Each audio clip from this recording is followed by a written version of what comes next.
സത്യം പറഞ്ഞാൽ ഒരു തയ്യാറെടുപ്പും ഒന്നുമില്ലാതെ എടുത്തൊരു വീഡിയോ ആണ് കേട്ടോ. ചോറിന് ഉച്ചയൂണിനെല്ലാം ആയപ്പോൾ പിന്നെ എന്നാ ഒരു വീഡിയോ എടുത്ത് നിങ്ങൾക്കും കൂടി ഷെയർ ചെയ്യാമെന്ന് തോന്നി. എല്ലാവർക്കും ഡി ഫാമിലിയിലേക്ക് സ്വാഗതം. അപ്പോൾ ഇന്നത്തെ ഉച്ചയൂണ് വിശേഷങ്ങൾ കാണാം. ഞായറാഴ്ച ഉച്ചയൂണൊക്കെ ആവാൻ ഇച്ചിരി സമയമെടുക്കും. കാരണം അന്നാണ് എല്ലാ ക്ഷീണവും നമ്മൾ ഇറക്കി വയ്ക്കുക എന്നൊക്കെ വിചാരിച്ചെങ്കിലും ഞായറാഴ്ചയും കാണും ഇഷ്ടം പോലെ പണികൾ കേട്ടോ, അത് വേറെ കാര്യം.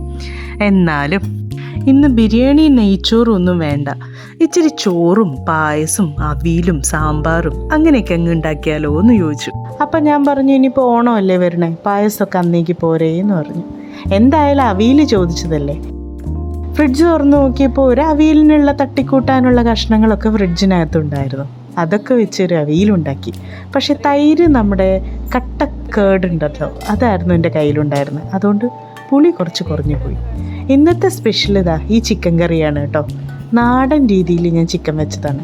പ്രത്യേകിച്ച് വിശേഷിച്ച് ഒന്നുമില്ല, എല്ലാ വീടുകളിലും വെക്കുന്ന അതേ ചിക്കൻ കറി. ഇച്ചിരി എരിവ് കുറവായിരിക്കും. ആദ്യക്കുട്ടന് ഒത്തിരി എരിവ് ഇഷ്ടമല്ല, അതുകൊണ്ട് കുറച്ച് എരിവ് കുറച്ചാണ് വെച്ചിട്ടുള്ളത്.